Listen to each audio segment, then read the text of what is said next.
ఉపవాసములో ఒక 3 విషయాలను మీకు చెప్తాను. ఎన్ని చెప్పండి? 3 విషయాలు. ఉపవాసం అనేది ఏంటి అనేది ఒక 3 విషయాలు చెప్తాను. ఉపవాసం గురించి చాలామంది అంటారు ఆహారం మానేయటమేనండి అని అంటారు. దేవుని బిడ్డలారా, ఈ అన్నము తినకపోవడం లేదా ఆహారం తినకపోవడం అనే విషయం దగ్గర ఆగిపోయారు చాలామంది. ఈ ఆహారం తినకుండా ఉంటే ఉపవాసం అనుకుంటున్నారు. దేవుడు ఎప్పుడు కూడా నువ్వు ఆహారం తినకుండా ఉండు అని చెప్పి 4 రోజులు నువ్వు కడుపు మార్చుకో అని చెప్పడానికి కాదు. దేవుడి ఉద్దేశం ఎప్పుడు కూడా ఉపవాసం అంటే ఏంటంటే నీవు ఆయన పోలికలోకి మార్చబడాలి. గట్టిగా చప్పట్లు కొట్టి గట్టిగా దేవుని మహిమపరచు, గట్టిగా కొట్టాలి. నీవు ఎవరి పోలికలోకి మార్చబడాలంటే దేవుడి పోలికలోకి మార్చబడాలి. పాస్టర్ గారు దేవుడి పోలిక అంటే ఏంటండి అంటారేమో. దేవుడి పోలిక అనేది ప్రేమ. గట్టిగా చప్పట్లు కొట్టండి గట్టిగా, దేవునికి స్తోత్రం. ప్రేమ. ఎవరైతే ఉపవాసంతో ఉంటారో ఉపవాసంతో ఉన్నవారు ప్రేమను కలిగి ఉండడానికి వారు ప్రయాసపడాలి. ఆమేన్, హల్లెలూయా. మతం ఏం చేస్తుందంటే ఉపవాసం ఉంటా కానీ నేను ఎవరిని ప్రేమించను, ఉపవాసం ఉంటా కానీ నేను ఎవరిని ప్రేమించను, ఉపవాసం ఉంటా కానీ నేను ఎవరితో మాట్లాడను, ఉపవాసం ఉంటా కానీ నేను ఎవరిని కూడా గుర్తించను. అంటే మతం ఏం చేస్తుందంటే నీవు ఆకలి చంపుకుంటావు కానీ నువ్వు తోటి వాడిని ప్రేమించవు. కానీ యేసయ్య ఎప్పుడు కూడా ఇటువంటి ఉపవాసం చేయమని చెప్పలేదు. హల్లెలూయా. నీ ఉపవాసం చేస్తున్నప్పుడు నీ కంటికి కనబడేటువంటి సహోదరిని కానీ ఎవరినైనా కూడా నీ కంటికి ఎదురు కనబడితే వారికి నువ్వు ముఖము చాటి వేయకూడదు. గట్టిగా చప్పట కొట్టండి, గట్టి కొట్టాల. నువ్వు ముఖం చాటేస్తున్నావంటే ఆ ఉపవాసం నా యేసయ్యకు ఇష్టం లేదు. నువ్వు అనుకుంటున్నావేమో నేను ఉపవాసం ఉంటున్నాను, నేను కడుపుగా మార్చుకుంటున్నాను, 3 దాకా నేను ఉపవాసం ఉంటున్నాను అని. ప్రభు అంటాడు, ఇదిగో నా కుమారుడా మదన్ బాబు, నీవు ఒకవేళ ఈ వ్యక్తితో నువ్వు మాట్లాడకుండా నీ ముఖం చాటేస్తావేమో అని చెప్పి దేవుడు ఏం చేస్తాడంటే ఆ వ్యక్తిని నీ దగ్గర పంపిస్తాడు. కానీ నువ్వు ఎవరి కోసం నువ్వు ఆ వ్యక్తితో మాట్లాడాలంటే యేసయ్య దగ్గరగా ఉన్నావు కాబట్టి యేసయ్య ప్రేమని నేను ఇప్పుడు ఆ బిడ్డకు నేను చూపించాలి. బాగున్నారా, వందనాలండి అని మాట్లాడేటువంటి శక్తిని ఉపవాసము ద్వారా నీకు అనుగ్రహిస్తాడు. గట్టిగా చప్పట్లు కొట్టండి గట్టిగా, దేవునికి స్తోత్రం. లూకా సువార్త 18వ అధ్యాయంలో ఒక పరిసయ్యుని గురించి చూస్తాం మనం. లూకా సువార్త 18వ అధ్యాయంలో ఒక పరిసయ్యుడు ఉన్నాడు. అక్కడ అతను ఏం మాట్లాడుతున్నాడు? 18వ అధ్యాయం 11వ వచనం. లూకా సువార్త 18వ అధ్యాయం 11. చదమ్మా. పరిసయ్యుడు నిలవబడి, దేవా, నేను చోరులను, అన్యాయస్తులను, వ్యభిచారులనైనా, ఇతర మనుషుల వలనైనా, ఈ సుంకరి వలనైనను ఉండనందుకు నీకు కృతజ్ఞతాస్తుతులు చెల్లించుచున్నాను. వారమునకు 2 మారులు ఏమంటున్నాడండి? వారమునకు 2 మారులు ఉపవాసము చేస్తున్నాను. చూసారా? అతని యొక్క అతిశయం ఏంటంటే నేను వారానికి 2 సార్లు ఉపవాసం ఉంటున్నా అంటున్నాడు. పక్కనున్నటువంటి ఆ సుంకరిని చూసి, ఆ పాపిని చూసి ఏమంటున్నాడు? ఇతని వంటి వాడిని కాదు అంటున్నాడు.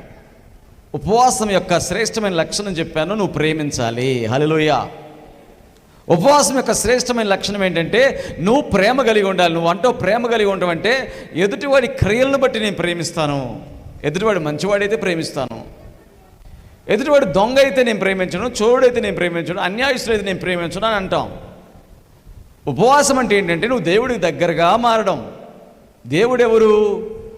తన ప్రజలందరినీ, తన బిడ్డలందరినీ ప్రేమించడానికి దేవుడు లోకమును ఎంతో ప్రేమించను కాగా తన అద్వితీయ కుమారుని యందు విశ్వాసం ఉంచిన వారిని రక్షించుటకు ఆయనను ఈ నిత్య జీవం ఇవ్వడానికి ఆయన పంపించాడని చెప్పినటువంటి దేవుడు. ఇప్పుడు ఉపవాసం చేస్తున్నామంటే, ఉపవాసం అంటే దేవుడికి దగ్గరగా జీవించడం అంటే అర్థం ఏంటో తెలుసా? నిన్ను కూడా యేసు ప్రభు ఎలాగైతే ప్రేమ కలిగి భూమి మీద సంచరించాడో నిన్ను కూడా అలాగ మార్చడానికే ఈ ఉపవాసం. గట్టిగా చప్పట కొట్టండి గట్టిగా, దేవునికి స్తోత్రం. అంతేగాని ఈ పరిసయ్యుడు చెప్పినట్టుగా చెప్పడానికి కాదు. ఈ పరిసయ్యుడు ఏం చెప్తున్నాడు? నేను 2 మార్లు వారానికి ఉపవాసం ఉంటాను అని చెప్తూ ఎవరిని తృణీకరిస్తున్నాడు? ఎవరిని? ఇదిగో ఈ సుంకరి వంటి వాడిని కాదు అంటున్నాడు. ఎవరు చెప్పారు ఈ ఉపమానం? యేసు ప్రభు చెప్పాడు. హల్లెలూయా. యేసు ప్రభు ఎంత జ్ఞానాన్ని మనకు అందిస్తున్నాడు చూడండి. యేసు ప్రభు మనం ఎలా బ్రతకాలో నేర్పిస్తున్నాడు. ఈరోజు వాక్యం వినటానికి వచ్చావు, ప్రార్థనకు వచ్చావు, స్వస్థతకు వచ్చిన వాళ్ళు ఉంటారు కొంతమంది, అంటే వాళ్ళ అనారోగ్యాన్ని బట్టి. కొంతమంది వాక్యం విని బలపడడానికి వచ్చేవాళ్ళు ఉంటారు. అంటే ఎవరైనా కూడా ఆశతో దేవుడి మందిరానికి వచ్చారు. వచ్చిన నిన్ను చూస్తున్నాడు దేవుడు. చూసి అంటాడు, ఏమన్నా తెలుసా, నువ్వు నాకు ఇష్టంగా బతుకుతున్నావా, నాకు దగ్గరగా బతుకుతున్నావా, నేను ఎలాంటి మనసుతో ఈ భూమి మీద సంచరించానో అలాగ నువ్వు ఇష్టపడుతున్నావా, అయితే నువ్వు ఉపవాసం చెయ్యి అంటాడు. హల్లెలూయా. ఏం చేయాలి అంటే ఆయన బోధిస్తాడు, నీకు నేర్పిస్తాడు. ఈ పరిసయ్యుడిని చూసి ఎప్పుడు కూడా దేవుడు ఏమన్నాడంటే, వేషధారితనం, హృదయంలో ప్రేమ లేకుండా ఊరకనే పైకి ఏం చేస్తున్నారు, పైన ఒక ముఖం, లోపల ప్రేమ లేదు. కానీ దేవుని వాక్యం, నువ్వు మత సంబంధమైన వ్యక్తిగా ఉండకూడదు. మతం ఏం చేస్తుంది చూడండి, అన్ని మతాల్లో ఉపవాసం ఉంది. ఏం ఉపవాసం ఉంది? కడుపు కాల్చుకునే ఉపవాసం ఉంది, లేదా? ఒక్కొక్కళ్ళు అయితే నోట్లోకి ఉమ్మి కూడా మింగరు, నోట్లో ఉమ్మి బయటకు వేసేసి అసలు తినరు, మంచినీళ్ళు తాగరు, ఏం తాగరు, ఉదయం అంత కఠినంగా ఉంటారంటే దేవుడికి ఆ కఠినమైన ఉపవాసం కావాలా? అవసరంలే. నువ్వు కడుపు కాల్చుకొని ఏమి తినకుండా ఉండే ఉపవాసం దేవుడికి ఏంటి ఉపయోగం? ఉపయోగం లేదు అటువంటి ఉపవాసం వల్ల. ఏది ఉపయోగం? నీవు ఉపవాసం చేస్తున్నావంటే నువ్వు పాపినైనా ప్రేమించగలిగేటువంటి మనసు నీకు రావాలి. గట్టిగా చప్పట్లు కొట్టండి, గట్టిగా కొట్టాల, గట్టిగా. అటువంటి ఉపవాసం అంటే నువ్వు దేవుడికి దగ్గరగా జీవించడానికి నువ్వు ఎప్పుడైతే ఇష్టపడుతున్నావో నీ హృదయంలో నుంచి ఎటువంటి ప్రేమ వస్తుందంటే, అతని క్రియల వలన నేను అతన్ని ప్రేమించట్లేదు, అతడు దేవుని బిడ్డ కాబట్టి నేను ప్రేమిస్తున్నాను. హల్లెలూయా. అతను వ్యభిచారి ఉంటే అతని క్రియలు అతన్ని వెంటాడతాయి. అతని దొంగ అయితే అతని క్రియలు అతన్ని వెంటాడతాయి. అతని పాపి అయితే అతని క్రియలు అతన్ని వెంటాడతాయి. అతని తాగుబోతు అయితే అతని క్రియలు అతన్ని వెంటాడతాయి. కానీ నేను అతనిని తృణీకరించను కానీ అతన్ని ప్రేమిస్తాను. ఆమేన్. దేవునికి స్తోత్రం చెప్పండి. హల్లెలూయా. ప్రేమ అంటే ఏంటండి? మళ్ళీ క్వశ్చన్, ప్రేమ అంటే ఏంటి అంటే అతన్ని నేను భరిస్తాను. హల్లెలూయా. అతన్ని నేను సహిస్తాను, అతని మీద నేను నేరాలు మోపను. గట్టిగా చప్పట్లు కొట్టండి, గట్టిగా. దేవునికి స్తోత్రం, గట్టిగా కొట్టాల. చదవండి ఒకసారి దేవుని వాక్యములో నుండి మత్తయి సువార్త 9వ అధ్యాయం 13. మత్తయి సువార్త 9వ అధ్యాయం 13. పరిసయ్యులు అది చూచి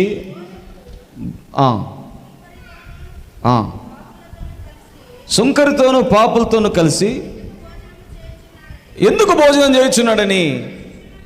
చూడండి, పరిసయ్యులు అడుగుతున్నారంటే, యేసు ప్రభు ఎందుకయ్యా సుంకరులతోనూ పాపులతోనూ కలిసి భోజనం చేస్తున్నాడు అని అంటున్నారా? అప్పుడేమన్నాడు యేసు ప్రభు? ఆయన ఆ మాట విని రోగులకే కానీ ఆరోగ్యం గలవారికి వైద్యుడు అక్కర్లేదు, అయితే నేను పాపులను పిలవచ్చాను, నీతిమంతులు పిలవ రాలేదు కనుక. చెప్పండి, అందరూ చెప్పండి, కనికరమునే అనండి. కనికరమునే నా యేసయ్య ఈరోజు అంటున్నాడు, నేను ఉపవాసం చేస్తున్నానంటే ఆయన అంటున్నాడు, నీలో కనికరాన్ని కోరుతున్నాను అంటున్నాడు. గట్టిగా చప్పట్లు కొట్టండి, గట్టిగా కొట్టాలా. హల్లెలూయా. నువ్వు నిజంగా ఉపవాసం చేస్తుంటే నీలో ఏం కావాలి? నీలో నాకు కనికరం కనపడాలి. నువ్వు ఇతరులను కనికరిస్తున్నావా?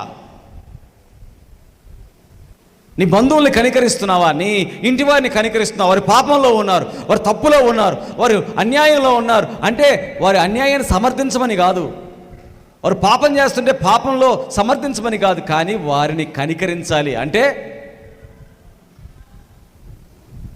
వారి మీద నేరం మోపకుండా వారు రక్షించబడ్డానికి వారి మీద నువ్వు జాలి చూపాలి. గట్టిగా చెప్పండి, గట్టిగా కొట్టాలా. హల్లెలూయా.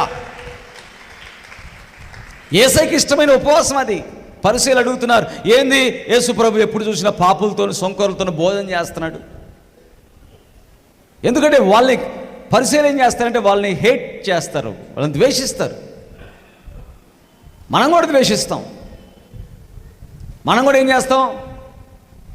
మంచిగా ఉన్న వాళ్ళతోనే మాట్లాడతాం, చెడ్డగా ఉన్న వాళ్ళతో మాట్లాడడం. నేనేమంటానంటే చెడ్డగా ఉన్న వాళ్ళతో మాట్లాడు అంటే వాళ్ళని ద్వేషించడం కాదు మనం చేయాల్సింది, జాలిపడాలి. వాళ్ళు దేవుడి ప్రేమకు దూరం అయిపోయారే, దేవుడి ప్రేమని వాళ్ళు తెలుసుకోలేకపోయారే, దేవుడికి దూరం అయిపోయారే, వారు ఇంకా లోకపు మార్గంలో ప్రయాణం చేస్తున్నారే, అట్టి వారిని చూసి మనం ఏం చేయబడాలి? జాలిపడాలి. అందుకని నిజమైన ఉపవాసం ఏంటంటే నువ్వు జాలిపడే మనసు, ఆ మనసు నీలోకి రావాలి. హల్లెలూయా, హల్లెలూయా. జాలిపడాలి దేవుని బిడ్డలారా. ఉపవాసములో ఉన్న శ్రేష్టమైన లక్షణాలు. దేవుడు ఏం కోరుతున్నాడు అంటే నీలో కనికరమును కోరుతున్నాడు. నీలో కనికరం ఉందా? నేను ఉపవాసం ఉంటున్నాను పాస్టర్ గారు, కానీ నేను ఆకలి కొనిన వారికి ఆహారం పెట్టే అంటే ఆకలి కొనుతున్న ఆ వ్యక్తికి నేను ఆ వ్యక్తిని జాలిపడే ఆ మనసు నాకు లేదు. హల్లెలూయా. ఏమండి, ఉపవాసం ఉంటున్నాడు. నీ బైబిల్ ఏమంటుంది? యెషయా గ్రంథంలో ఏమంటున్నాడు? నీ ఆహారమును ఆకలి కొనిన వానికి పెట్టుట ఏ కదా ఉపవాసము. గట్టిగా చప్పట్ల కొట్టండి, గట్టిగా హల్లెలూయా. నువ్వు తింట్లా, కరెక్టే, ఎంత చక్కగా ఉంటుందో కదా.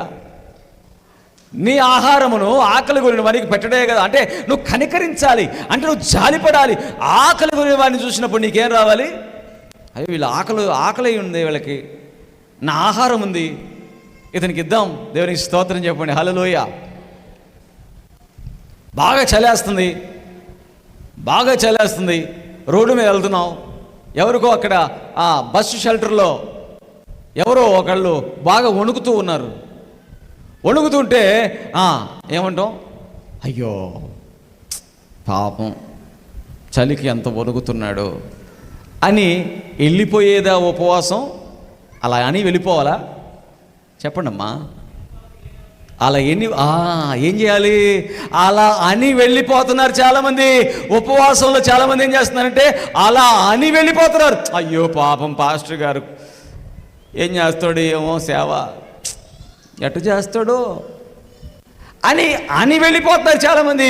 కానీ ఎవరైతే నిజమైన దేవుని బిడ్డలంటే అలా అనేవాళ్లే కాదు, నేనున్నాను సేవకుడితో పాటు అని నిలబడేవాళ్ళు. గట్టిగా చప్పట్లు కొట్టండి, గట్టిగా. ఆ చలితో వణికే వాళ్ళకి ఇదిగో అతను వణుకుతున్నాడు కదా, దానికి ప్రత్యామ్నాయం ఏంది? నా దగ్గర 2 బెడ్షీట్స్ ఉన్నాయి, నా దగ్గర 2 కంబళ్ళు ఉన్నాయి, నా దగ్గర 2 ఉన్నాయి, 3 ఉన్నాయి, ఒకటి ఆయనకి ఇద్దాం. దేవునికి స్తోత్రం చెప్పండి, హల్లెలూయా. అంటే ఏం కావాలి నీకు? త్యాగం కావాలి. ఏం కావాలి? తిరిగి అతను ఇస్తాడనా? తిరిగి అతను ఇస్తాడని నువ్వు ఎదురు చూసి ఇస్తావా? నాకు మళ్ళీ అతను తిరిగి నేను కంబలు ఇచ్చాను, నేను అతను వణుకుతుంటే చలికి వణుకుతుంటే ఆ బస్ షెల్టర్ కింద పడి ఉంటే అతను ఆ కంబలు ఇచ్చాను, అతను మళ్ళీ నాకు ఎప్పుడెప్పుడు ఇస్తాడా అని ఎదురు చూస్తావా?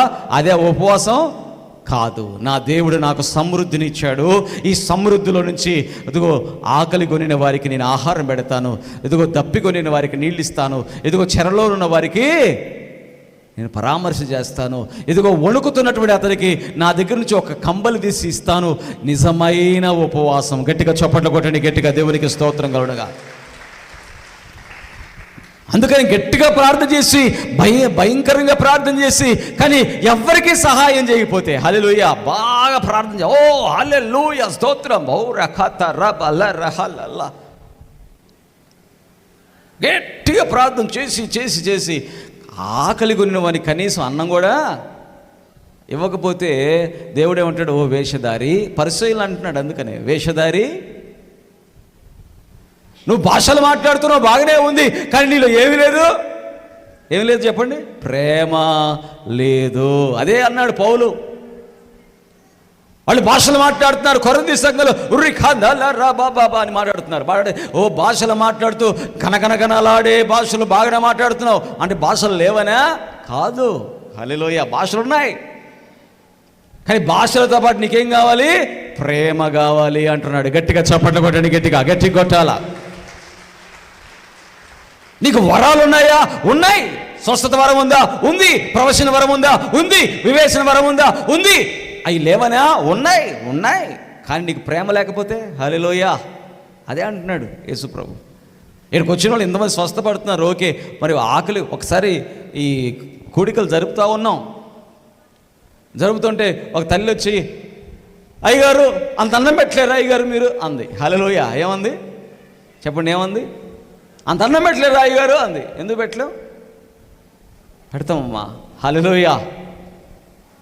కేవలం ప్రార్థనలు మాత్రమే కాదు, వచ్చిన వాళ్ళకి అంత భోజనము ఎంతో వద్దయ్యా, మేము ఇంటికి వెళ్ళేదాకా 2 ముద్దలయ్యా, అంత సిద్ధపరచండి అయ్యా అంటే మా కష్టమైనా కూడా మేము సిద్ధపరుస్తున్నాం. దేవునికి స్తోత్రం. సేవకులు మేము సేవకులం అండి. మేము ఎవరిని కూడా మీరు తీసుకురండి అని అడగలేనటువంటి వాళ్ళం. మాకు మీరిచ్చే కానుకల్లో నుంచే తీసి మళ్ళీ వచ్చిన వాళ్ళకి భోజనం సిద్ధపరుస్తున్నాం. నిజంగా చెప్పండి దేవుని బిడ్డలారా, దేవుడి యొక్క కృప మా మీద సమృద్ధిగా ఉందా లేదా? దేవునికి స్తోత్రం చెప్పండి. హల్లెలూయా. కొంతమంది అంటారు, ఆ సేవకుడు బతకాలంటే మేమేస్తే కదా బతికేదని. మీరేస్తేనే బతికేదయ్యా, నిజమే. కానీ మాకిచ్చిన దాంట్లో మళ్ళీ ఇంకా 4గురికి పెట్టే మనసే దేవుడు మాకు ఇచ్చాడు. గట్టిగా చప్పట కొట్టండి, గట్టిగా హల్లెలూయా. మాకు అతిశయం లేదు. ఉపవాసంలో ఏముండకూడదంటే అతిశయం ఉండకూడదు.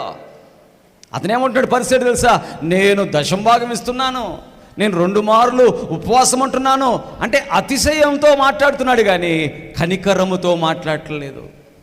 ఐఎస్ఐ ఉపవాసంలో ఏమంటున్నట్టే, నువ్వు ప్రార్థన చేస్తున్నావు. ఉపవాసంలో ఏమంటాడు? నువ్వు ప్రార్థన చేస్తున్నావు, ఆకలి కొనిన వారికి నువ్వు ఆహారం పెడుతున్నావా అడుగుతాడు ప్రభు. దేవునికి స్తోత్రం. అందుకనే ఒక రోజులోనే మనమంతా పరిశుద్ధపరచబడిపోయాం. మనమంతా అసలుకి ఏ తప్పులు లేవు అని నేను చెప్పను, కానీ మనము ప్రతి వారము కడగబడుతుండాలి. హల్లెలూయా. ప్రతి వారము బెటర్ అవుతుండాలి. ప్రతి వారము వాక్యం మాట్లాడుతుంటే మనతో మన హృదయాలు నిజమే కదా, అవును కదా, మనం ఇలా మారాలి కదా, నిజమే అని మనం చెప్పుకొని ప్రార్థనల్లో మనం ఒప్పుకొని ప్రార్థనల్లో మనం దేవుడి దగ్గర నిర్ణయం చేసుకోవాలి. అదే నిజమైన ఉపవాసం. గట్టిగా చప్పటకొట్టి. ఎందుకంటే ఒక సబ్బు ఉందనుకోండి, ఆ సబ్బు ఇలా వాసన చూసినప్పుడు సూపర్గా వస్తుంది. చూడండి, నేను ఏం చేస్తానంటే సబ్బు కొన్న తర్వాత ఆ ప్యాకెట్ ఓపెన్ చేసే ముందు ఏం చేస్తాను, ఫస్ట్ ఇట్లా వాసన చూస్తాను. నాకు ఎంత బాగా అనిపిస్తుందో వాసన. మీరు కూడా చూస్తారా? చూడరా? మీరు సోపుని ఎప్పుడు తీసుకువచ్చినప్పుడు ఇట్లా చూడరా? వాసన చూస్తారా? చూసి ఏం చేస్తారు? డ్రెస్సింగ్ టేబుల్లో పెట్టుకుంటారా? లేదా అటకలో పెట్టుకుంటారా? ఎక్కడ పెడతారు? మురికి. ఎక్కడ చెప్పండి? ఎక్కడ తీసుకొచ్చి దాన్ని మురికికి ఏం చేస్తారు చెప్పాలా? మురికి, మొహం అంతా మురికి. ఆ మురికికి తీసుకొచ్చి ఆ సోపుకు ఒకవేళ ఏమన్నా నోరుందనుకో, ఒరే ఎంత మురికి తీసుకొచ్చి, ఎంత వాసన చూసుకున్నావు కదా, శుభ్రంగా ఉన్నా కదా, నేను ఎంత బాగున్నా, నేను అందంగా కనబడుతున్నాను, ఎంత స్మెల్ వస్తున్నాను, నన్ను తీసి మురికికి ఏం చేస్తున్నావు, వాడుతున్నావా అంటదా? అది ఆ మురికిని తొలగించకపోతే దాన్ని తయారు చేయడం వ్యర్థము. దేవునికి స్తోత్రం చెప్పండి. హల్లెలూయా. దేవుడు నిన్ను తయారు చేసి భూమి మీదకి పంపించి దేవుడు నిన్ను నిలబెట్టుకున్నా అంటే ఒక్కొక్కరిని ఒక్కొక్క సోపులాగా అనుకోండి, ఒక్కొక్క దేవుని బిడ్డలాగా అనుకోండి. నిన్ను దేవుడు ఒక సువాసన కలిగిన బిడ్డగా నిన్ను నిలబెట్టాడంటే అనేకుల యొక్క మురికిని కడగడానికి దేవుడు నిన్ను వాడుకొనును గాక. గట్టిగా చప్పట్లు కొట్టి కొట్టాలి గట్టిగా. నేను ఎవ్వరి వాళ్ళకు మురికి ఉంది, వీళ్ళకు మురికి ఉందంట చెప్తాను, కానీ పాస్టర్ గారు నేను ఎవ్వరి మురికిని పోవాలని నేను వాడబడను అంటే దేవుడు అంటాడు, వేషధారి అపరిశీలన అన్నట్టు అంటాడు. ఏమని?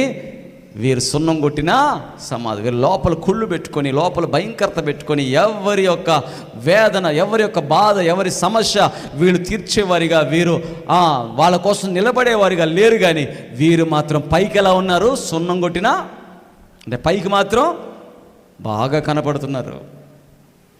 సోపు కూడా బాగా స్మెల్ వచ్చింది. అది వాడితేనే, చెప్పండి, అది వాడితేనే అది అందరికీ ఉపయోగకరంగా ఉండి దేవుడికి కృపలో మనము కూడా ఉపవాసము చేస్తున్నప్పుడు మనము కూడా అలాగనే వాడబడుదుముగాక. గట్టిగా చప్పట కొట్టండి, గట్టిగా. దేవునికి స్తోత్రం కలుగునుగా. గట్టి కొట్టాలా? కాబట్టి దేవుని బిడ్డలారా, అలా కాదు పాస్టర్ గారు, నేను ఉపవాసంకి వస్తాను, ప్రార్థనకు వస్తాను. నేను మంగళవారం వస్తాను పాస్టర్ గారు, ప్రార్థనలు చేస్తాను, మీరు ఉన్నప్పుడు ప్రార్థన చేస్తాను, మీరు చెప్పే వాక్యం వింటాను, బాగానే ఉంటాను. బాగానే ఉంటావు. తర్వాత ఏం చేస్తావు? బుధవారం వేరేలాగుంటాను, గురువారం వేరేలాగుంటాను, శుక్రవారం వేరేలాగుంటాను, శనివారం ఇందాక అమ్మగారు చెప్పారు కదా, దీనా ఏం చేసిందంట, ఆ ఊరంతా వెళ్ళి తిరిగి రావడానికి వెళ్ళిందంట. దేనికి తిరగడానికి వెళ్తారు? ఆడపిల్లలు దేనికంటే తిరగడానికి వెళ్ళేది? ఆడపిల్లలు శుభ్రంగా ఉండటం మంచిదే, కానీ అంతరంగంలో శుభ్రత దేవుడు చూస్తున్నాడు. గట్టిగా చప్పట్లు కొట్టండి, గట్టి కొట్టాలి. నువ్వు అంతరంగంలో ఏముండాలి? నీకు శుభ్రత ఉండాలి. ఏం శుభ్రత? నా ద్వారా ఎవరు కూడా పాపములో పడిపోకూడదు. హల్లెలూయా. నా ద్వారా ఎవరు కూడా అపవిత్రతలో పడిపోకూడదు. నా చూపు ఎలా ఉంది, నా ఆలోచన ఎలా ఉంది, నా మాట ఎలా ఉంది, నేను ఎవరితోనో మాట్లాడుతూ, అన్నా ఇది ఉందా అన్నా, షాప్కి వెళ్ళావు, ఏమని అడగాలి? అన్నా చాక్లెట్ ఇయ్యి అన్నా. కొంతమంది ఏందో షాప్ దగ్గరికి వెళ్ళి వయ్యారాలు ఇట్లా తిరుగుతుంటారు, రౌండ్ బాల్ తిరిగినట్టు తిరుగుతుంటారు, ఆ షాప్ వాడిని చూసి తిరుగుతుంటారు. ఎందుకు అంటే నీ హృదయంలో అపవిత్రత ఉంది. అపవిత్రత పెట్టుకొని వారమంతా ఉండి మంగళవారమో లేకపోతే ఆదివారమో ప్రార్థనలకు వచ్చి ప్రార్థన చేస్తే దేవుడు ఏమంటాడు? ఆ ప్రార్థన కలుషితమైపోయింది. ఆ ప్రార్థన ఏమైపోయింది? కలుషితం. ఏం ఉపవాసం చేస్తున్నావు దేవుడితో? నువ్వు ఉపవాసం ఉంటున్నావు, నువ్వు ప్రార్థన చేస్తున్నావు, చర్చకు వస్తున్నావు, కానీ నీ యొక్క జీవిత విధానం పూర్తిగా వేరేగా ఉంది. మందిరంకి వచ్చేటప్పుడు బాగున్నావు, కానీ మందిరం బయటికి వెళ్ళిన తర్వాత, లోకంలోకి వెళ్ళిన తర్వాత లోకస్తుల కంటే దారుణమైన ఆలోచనలు, లోకస్తుల కంటే దారుణమైనటువంటి చూపులు. అందుకనే సంఘాల్లో ఏమున్నాయంట? సంఘాల్లోకి వచ్చినటువంటి వారి మధ్యలోనే అక్రమ సంబంధాలు, సంఘములోకి వచ్చినటువంటి వారి జీవితాల్లోనే మోసపోవడాలు. ఎవరో అయ్యా కొంతమంది ఫోన్ చేస్తున్నారు, అయ్యా మా అమ్మాయిని ఎవడో నమ్మించి మోసం చేశాడు. ఎందుకని నమ్మించి మోసం చేశాడు? పెళ్లి చేసుకుంటానని కడుపు చేశాడు. పెళ్లి చేసుకుంటానని కడుపు చేశాడా? పెళ్లి చేసుకున్న తర్వాత కదా కడుపు చేయాలి. హల్లెలూయా. పెళ్లి చేసుకుంటానని కడుపు చేయించుకుంటే అప్పుడు మోసం కాదా అది? అంటే మోసం కావాలనే చేయించుకుంది ఎవరు చెప్పాలా? బుర్రలు పనిచేస్తున్నాయా కొంచెం అన్న? ఆడపిల్లలారా, బిడ్డలారా, మిమ్మల్ని నేను అవమానించడానికి అంటలేదమ్మా. మోసం ఎప్పుడు పోతాం? షాప్కి వెళ్ళేటప్పుడు 10 రూపాయలు ఇస్తావు, 10 రూపాయలు ఏం వెంటనే వాడు ఏం చేస్తాడు? చింతపండు ఇస్తాడు, లేకపోతే ఏదో మనకు కావాల్సింది ఇస్తాడు. ఎప్పుడు మోసపోతాడు? చింతపండు ఇవ్వండి, రేపిస్తా 10 రూపాయలు అంటాడు. హల్లెలూయా. వాడు ఇచ్చాడనుకో, వీడు కనపడ్డు, ఏమంటాడు? నమ్మిచ్చాడండి, నన్ను డబ్బులు ఇస్తానన్నాడు, తీసుకున్నాడు, కానీ మళ్ళీ డబ్బులు ఇవ్వట్లేదు అంటే దాన్ని ఏమంటారు? మోసం. ఈరోజు ఆడపిల్లలు తెలుసుకోవాల్సిన విషయం, జీవితంలో ఒక్కసారి వివాహం ఉంటుంది. గుర్తుపెట్టుకోండి, దేవుని పెట్టారు, ఒక్కసారే. ఈ ఒక్కసారి వివాహం అనేది నీవు చాలా జాగ్రత్తగా నిర్ణయం తీసుకోవాలి. నీవు ఎవరు పడితే వాళ్ళు వచ్చి నేను నిన్ను పెళ్లి చేసుకుంటాను అని చెప్పి నిన్ను మాయమాటలు చెప్పేసి మోసం చేస్తే నీదే తప్పు అయింది, కానీ వాళ్ళ తప్పు. ఈరోజు చాలామంది ఏమంటున్నారు? ఆ సేవకుడండి నన్ను పెళ్లి చేసుకుంటానని మోసం చేశాడండి, 3 నెలలు గర్భిణి అండి, తర్వాత నా గర్భం తీపిచ్చాడండి. అంటే సేవకుడేంది? బిల్ క్లింటన్ ఏంటి? బిల్ గేట్స్ ఏంటి? ఎవడైనా మగవాడే. అతను పాస్టర్ అవ్వచ్చు, లేకపోతే విశ్వాసం అవ్వచ్చు, లేదా బయటవాడు అవ్వచ్చు, ఎవడైనా అవ్వచ్చు. పెళ్లి చేసుకున్న తర్వాతే, చెప్పండి, పెళ్లి చేసుకున్న తర్వాతే గర్భఫలము కావాలి. గట్టిగా చప్పట కొట్టి గట్టిగా దేవుని మహిమ గట్టి కొట్టాలి. అంటే నేను ఉపవాసం చేస్తున్నాను, ప్రార్థనలకు వస్తున్నాను, చర్చికి వస్తున్నాను అని చెప్తున్నావు, కానీ బయటికి పోయి మోసపోతున్నావు, లోకంలోకి వెళ్ళి మోసపోతున్నావు, లోకంలోకి వెళ్ళి అన్యాయం అయిపోతున్నావు.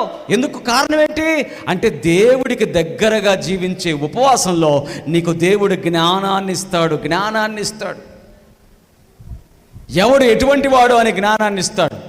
ఒక వ్యక్తి నిన్ను వచ్చి ఇష్టపడుతున్నాడు అనుకో, ఇష్టపడితే మా అమ్మతో మాట్లాడు, దేవునికి స్తోత్రం. రా మరి మా అమ్మతో మాట్లాడుతురా, మా నాన్నతో మాట్లాడుతురా, మీ అమ్మతో మాట్లాడేవా, మీ నాన్నతో మాట్లాడేవా? ఇదిగో అమ్మా, ఇదిగో నాన్న, ఇదిగో ఫలానా అమ్మాయిని ఇష్టపడుతున్నాను అన్నావా? అది అండు, ఇది అండు. రా నేను బండి తెచ్చా అంటాడు. ఏం తెచ్చాడు? బండి తెచ్చాడంట. ఎక్కువ అంటాడు. ఎక్కడికి వెళ్దాం అంటాడు? సినిమాకి వెళ్దాం అంటాడు, పార్కుకి వెళ్దాం అంటాడు, హోటల్కి వెళ్దాం అంటాడు. ఎక్కడికి? ఇష్టపడితే నువ్వు ఎవరికి చెప్పాలి? ఫస్ట్ నీ తల్లిదండ్రులు చెప్పావా?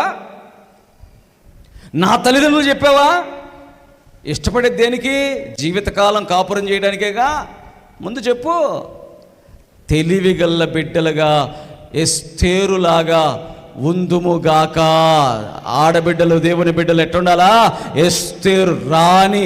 ఎంత తెలివి కలిగిన రాణి అంటే ఆ అహష్వేరోషు మనస్సును కూడా దేవుని కోసం, తన ప్రజల కోసం అహష్వేరోషు యొక్క ఆలోచనలు కూడా చక్కగా కట్టడి చేయగలిగింది దేవుడి కోసం. గట్టిగా చప్పట్లు కొట్టి గట్టిగా దేవుని మహింపరుతుంది. ఈరోజు నువ్వు ఊరకనే మోసపోతున్నావంటే మోసం చేసినోడిది తప్పు, మోసం చేసినోడు తప్పు అంటే మోసం చేసేవాడు తప్పే. ఎవడు కాదంటాడు దానికి? మోసం చేసేవాడు 100 మందిని మోసం చేస్తాడు. మోసపోయేవాడే జాగ్రత్తగా ఉండాలి. హల్లెలూయా. అందుకని ఉపవాసం అంటే ఏంటంటే, నాకు జ్ఞానం ఇవ్వు ప్రభువా. ఏం చేయాలి? నాకు తెలివి ఇవ్వు ప్రభువా. నన్ను ఎవరైనా నమ్మిస్తున్నారా? నన్ను ఎవరైనా మోసం చేస్తున్నారా? నన్ను ఎవరైనా నమ్మబలుకుతున్నారా? వద్దు. నాకెందుకు నమ్మబలగడం? దేనికి? నాకు నేను 10 రూపాయలు ఇస్తాను, నాకు కావాల్సింది ఏదో కొనుక్కొచ్చుకుంటాను, అంతే. నాకెవరు మాటలు చెప్తే నేను ఆ మాటలకు మోసపోవాలా? వద్దు. అందుకని చర్చికి రావటమే కాదు, బయట మనం వెళుతున్నటువంటి ప్రదేశాల్లో కూడా దేవుడి యొక్క జ్ఞానముతో నడిపించబడటమే ఉపవాసము. గట్టిగా చప్పట కొట్టండి. గట్టి కొట్టాలి. గట్టి కొట్టాలండి. దేవునికి స్తోత్రం. హల్లెలూయా. లూకాసు వార్త 10వ అధ్యాయం 33వ వచనం చదవండి అమ్మా. లూకాసు వార్త 10:33.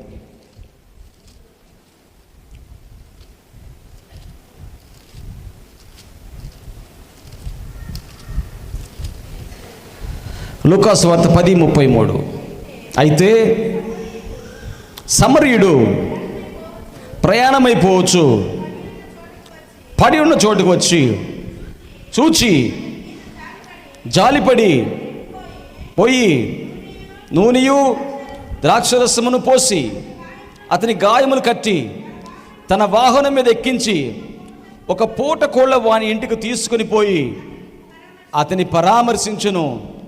మరునాడు అతడు 2 దేనారములు తీసి ఆ పూట కోళ్ళ వానికిచ్చి, అతన్ని పరామర్శించుము, నీవింకేమైనను ఖర్చు చేసినట్లా నేను మరలా వచ్చినప్పుడు అది నీకు తీర్చేదనని అతనితో చెప్పిపోయాను. కాగా దొంగల చేతిలో చిక్కిన వానికి ఈ ముగ్గురిలో ఎవడు పొరుగువాడాయనని నీకు తోచుచున్నదని యేసు అడగగా అతని మీద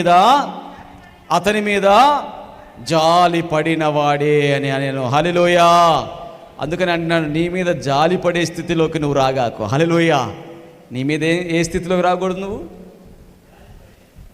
నీ మీద జాలి పడే స్థితి అంటే అర్థమేం తెలుసా?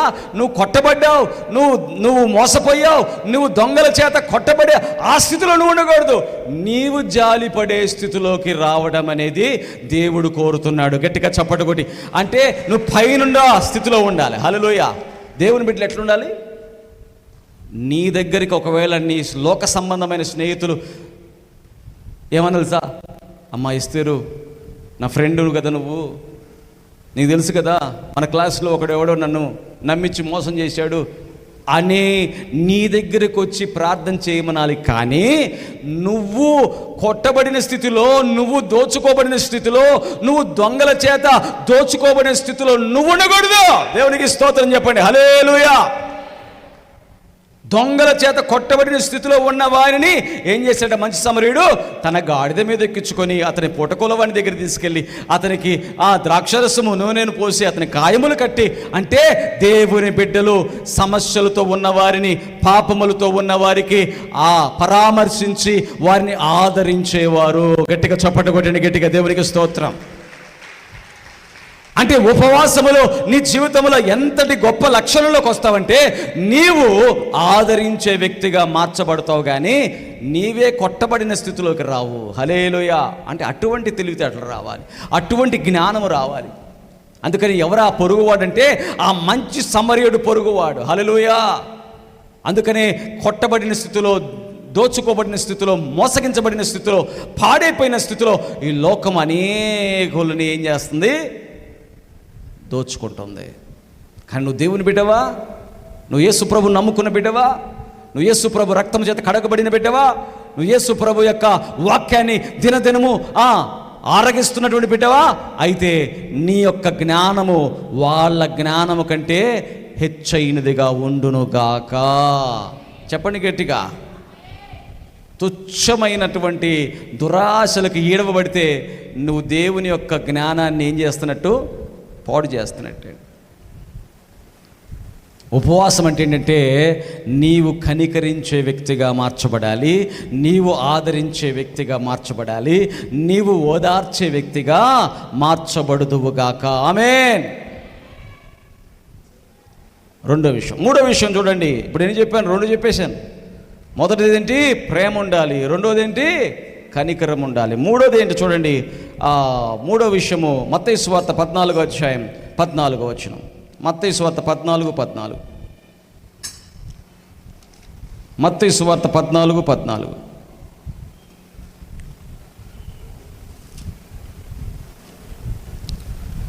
చదవమ్మా.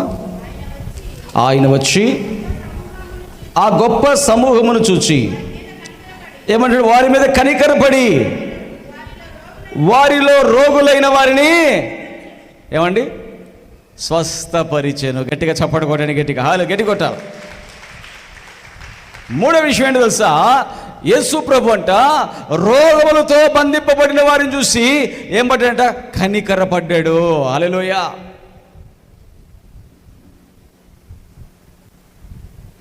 ఈ రోజుల్లో దేవుని బిడ్డలో చాలామంది ఏం చేస్తారంటే ఎగతాళి చేస్తుంటారు. వాడికి అవ్వాల్సిందేలే, వాడికి ఇది అవ్వాలి, అది అవ్వాలి. వాడికి రోగం వస్తే గమనించండి, రోగం వచ్చిన వ్యక్తిని చూసి సంతోషపడడం ఉపవాసమా? చెప్పండి దేవుని బిడ్డలారా. ఎవరికో రోగం వస్తే అది చూసి నువ్వు సంతోషపడుతున్నావంటే నువ్వు ఉపవాసం చేస్తున్నావా? ఉపవాసములో నువ్వు ఉన్నావంటే రోగములతో ఉన్న వారిని చూసి నువ్వు కనికరపడాలి. గట్టిగా చప్పట కొట్టండి. గట్టి కొట్టాలి. కనికరపడి ఒక ప్రేయర్లు తీసుకెళ్ళి ఇవ్వు. హల్లెలూయా. కనికరపడి ఒక ప్రేయర్లు తీసుకుని వెళ్ళి ఆ నూనె తీసి రాసి ప్రార్థన చేయి. గట్టిగా చప్పట కొట్టండి. గట్టిగా నువ్వు ప్రార్థన చేయి. ప్రభు స్వస్థపరుస్తాడు. లేకపోతే దైవ సేవకుడు నేనేం చేస్తున్నా అంటే మంగళవారం ఇక్కడ కూర్చొని ఉంటున్నాను, వచ్చిన వారికి అందరికీ నేనేం చేస్తున్నాను? రోగములతో వచ్చిన వారికి కనికరపడి వారి కోసం ప్రార్థన చేస్తున్నా. ఎగతాళి చేయట్లా. ఈరోజు కొంతమంది ఏమన్నారంటే రోగాల్ని స్వస్థపరచడం ఏందండి? ఇదా పరిచర్య అంటే? ఇదా సేవ అంటే? రోగాల్ని స్వస్థపరచడం సేవ అని నేను చెప్పట్లేదయ్యా. రోగములతో ఉన్నవారిని కనికరపడ్డం సేవ. గట్టిగా చప్పట్లు కొట్టండి. గట్టి కొట్టాలి. రోగములతో ఉన్న వారిని కనికరపడ్డమే యేసయ్య ప్రేమ. రోగములతో ఉన్న వారిని చూసి వీరికి బాగవ్వాలని కోరుకోవడమే దేవుడి ప్రేమ. ఈరోజు సేవకుల యొక్క మనసు ఏంటో తెలుసా? రోగములతో ఉన్నవారి హృదయములో ఉన్న బాధ వీళ్ళకి అర్థమైంది. హల్లెలూయా. వాళ్ళ యొక్క ఒక మోకాలు నొప్పి వస్తే చూడండి ఎట్లుంటుందో. ఒక మోకాలు నొప్పి రాని కుర్రోళ్ళకి తెలియదులేండి. దేవుని స్తోత్రం. 50 ఏళ్ళు దాటిన వాళ్ళు అడగండి చెప్తారు. అడుగు వెయ్యాలంటే ఏందండి? అడుగు తీసి అడుగు వేయాలంటే వాళ్ళు ఎంతగానో ఆలోచిస్తుంటారు. ఒక నడుము నొప్పితో బాధపడుతున్న వాళ్ళని అడగండి. ఆడవాళ్ళు ఆ ఇంట్లో పనిచేసేటప్పుడు లేకపోతే ఆ బయటికి వెళ్ళి పొలంలో పనిచేసేటప్పుడు నడుము నొప్పితో బాధపడుతున్న వాళ్ళు అడగండి. ఆ బాధని అర్థము చేసుకోవడమే సేవ. గట్టిగా చప్పట కొట్టండి. గట్టిగా దేవునికి స్తోత్రం. వారిని చూసి కనికరపడాలి.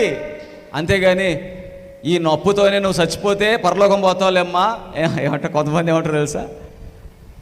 ఈ నొప్పితో చచ్చిపోతే ఏమైందంట? ఈ నొప్పితో ఏం చేస్తాం? పరలోకం పోతాం యేసుప్రభు. అవును, నిజమే. నొప్పితో చచ్చిపోయినా ప్రభువుని నమ్ముకుంటే పరలోకం పోతాం, కరెక్టే. మరి సేవకులను పెట్టింది ఎందుకు దేవుడు? మీరిచ్చే డబ్బులు తీసుకొని మేము భోగాల నిమిత్తం లేకపోతే లగ్జరీస్ నిమిత్తం బతకడానికా? సేవకులు ఎందుకు పెట్టాడు దేవుడు? ఎందుకండి?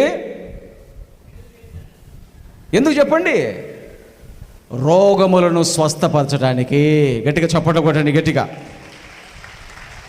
నంబర్ 2, దయ్యములను వెళ్ళగొట్టడానికి. రెండోదేంటి చెప్పండి? రెండోదేంటి చెప్పట్లా? దయ్యములను. మూడోదేంటి? మారు మనస్సును గూర్చిన సువార్త ప్రకటించడానికి. ఏ సువార్త?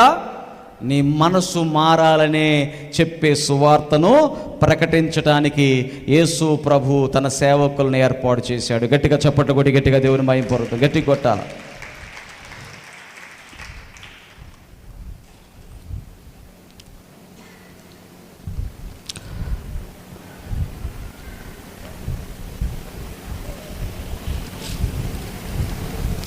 కాబట్టి దేవుని బిడ్డలారా చూడండి ఒకసారి, లూకాసు వార్త 10వ అధ్యాయం 9వ వచనం చదవండి.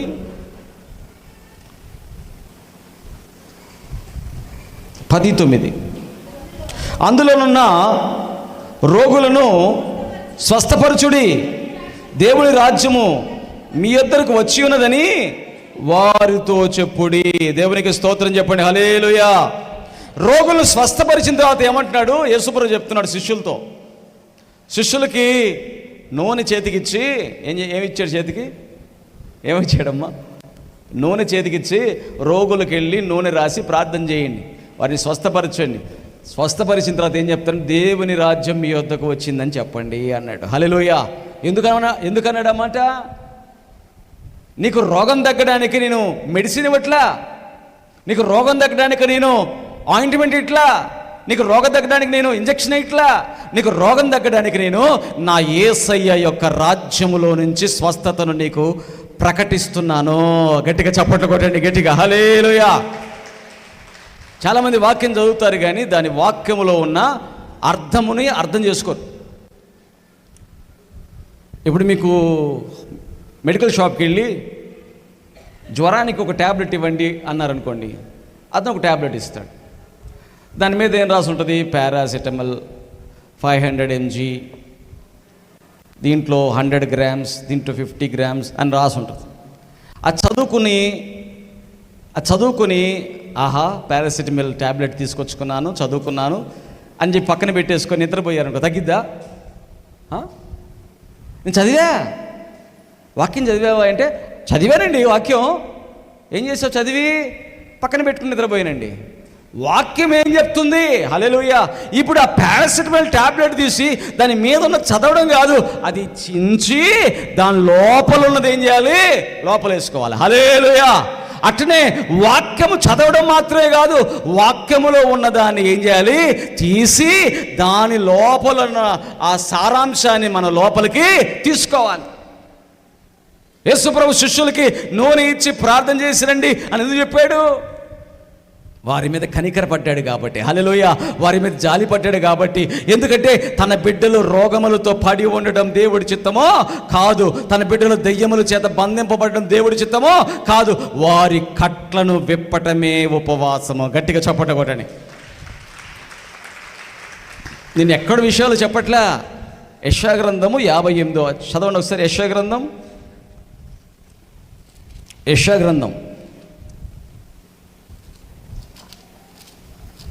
58వ అధ్యాయం చూడండి ఒకసారి. 58వ అధ్యాయం 6వ వచనం. దుర్మార్గులు కట్టిన కట్లను విప్పుటయు, కాడి మోను మాకులు తీయుటయు, బాధింపబడిన వారిని విడిపించుటయు, ప్రతి కాడిని విరగగొట్టుటయు నేను ఏర్పరచుకొనిన ఉపవాసము గదా. హల్లెలూయా.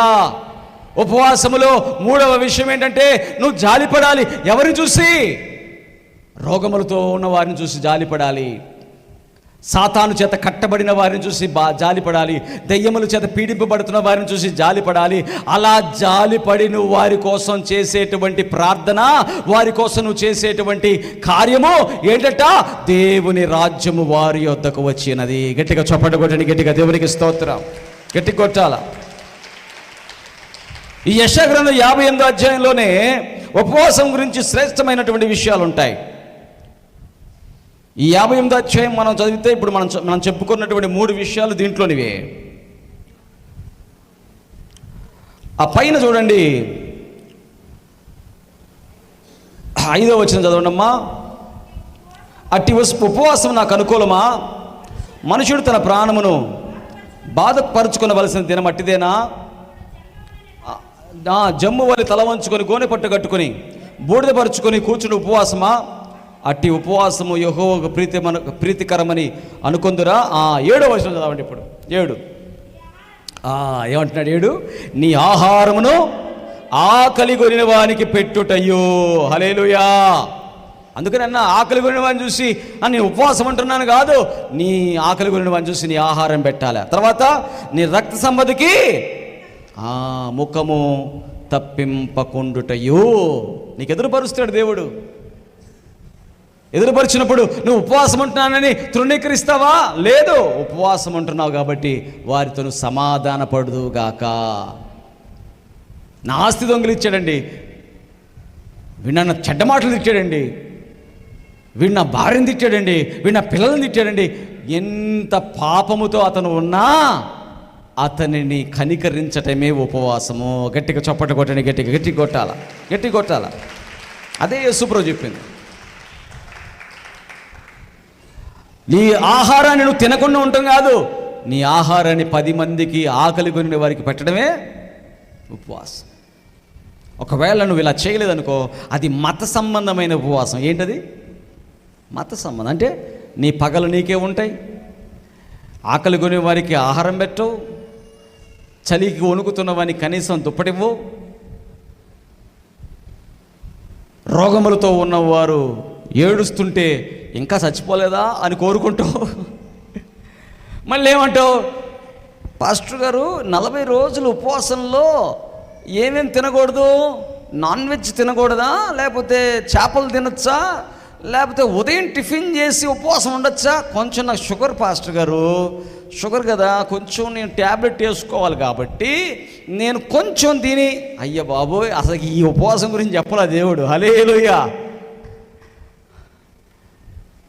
తిండి సంబంధించింది కాదు ఉపవాసం అంటే. నీవు ఆహారాన్ని మితం చేసుకోవాలి. హల్లెలూయా. నువ్వు ఎంత మితం చేసుకుంటావో అది నీ ఇష్టం. రోజంతా తినకుండా ఉంటా, వెరీ గుడ్, నీ సామర్థ్యం అది. పాస్టర్ గారు నేను ఒక 3 గంటలు తినకుండా ఉండగలనండి, వెరీ గుడ్. ఒక పూట తినకుండా ఉండగలనండి, వెరీ గుడ్. కానీ ఈ పూటలో నువ్వు ఏం చేయబడాలి? నువ్వు వాక్యమందు నువ్వు ఏం చేయబడాలి? నిజంగా దేవుడికి దగ్గర అవ్వాలి. ఆమేన్, హల్లెలూయా. నీ హృదయం మారాలి. ఆమేన్. యేసు ప్రభు ఎన్ని రోజులు చేశాడు?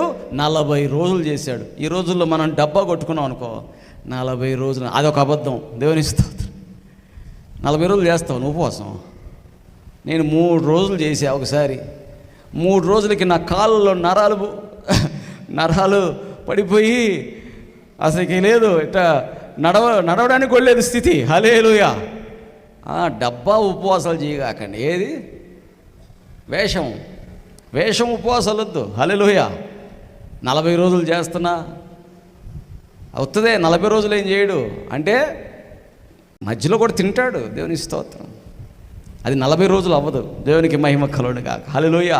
40 రోజులు చేయగలిగినది మన యేసయ్య మాత్రమే. గట్టిగా చప్పట కొట్టి గట్టి కొట్ట. మోషే చేశాడు. మోషే 40 రాత్రింబగళ్ళు కొండ మీద ఉన్నాడు. మోషే చేశాడు. తర్వాత యేసయ్య చేశాడు. గొప్పవాళ్ళు. నువ్వు చేద్దామని చెప్పి తయారయ్యావనుకో, సాతాను కూడా ఏం చేస్తాడు? నిన్ను ఈడ్చుకెళ్ళిపోతాడు. అది కాదు. ఆ యేసయ్య చేసిన ఉపవాసంలో ఉన్నటువంటి శ్రేష్టమైన లక్షణం ఏంటంటే, నువ్వు మత సంబంధిగా కాదు, నీలో ప్రేమ రావాలి, నీలో కనికరం రావాలి, నీలో త్యాగము రావాలి. అట్టి కృప దేవుడు మనకు దయచేయును గాక. ఆమేన్. కాబట్టి ఒక్క పూట ఉపవాసం ఉంటావా? నిజంగా ఉండు. దేవునికి స్తోత్రం చెప్పండి. హల్లెలూయా. నిజంగా ఉండు. ఒక రోజు ఉంటావా? నిజంగా ఉండు. అబద్ధంగా వద్దు. దేనికి వద్దు? అదే ఉపవాసం ఉంటానని చెప్పి అందరితో తగాదాలు పెట్టుకుంటా. హల్లెలూయా. అట్టి ఉపవాసం దేవుడికి ఇష్టమా? కాదు. కాకపోతే ఏ ఉపవాసం నువ్వు చేసిన, అందుకనే మన దగ్గర 7 మంగళవారాలు ఉపవాసం. దేవునికి స్తోత్రం. అంటే 3 గంటల దాకా చెప్తా నేను, 3 గంటల దాకే ఉపవాసము. హల్లెలూయా. 3 గంటల దాకా ఆహారాన్ని మితం చేసుకుంటాం, 3 గంటల తర్వాత తింటాం. కానీ లక్షణాలు ఏంటి? ప్రేమ నాలో నుంచి రావాలి, కనికరాన్ని కోరాలి, జాలిపడే మనసు నాకు రావాలి. అట్టి ఉపవాసం దేవుడికి ఇష్టమైనది. అట్టి కృప దేవుడు మనకందరికీ దయచేయును గాక. ఆమేన్. అందరూ లేచి నిలబడదాం, ప్రార్థన చేసుకుందాం.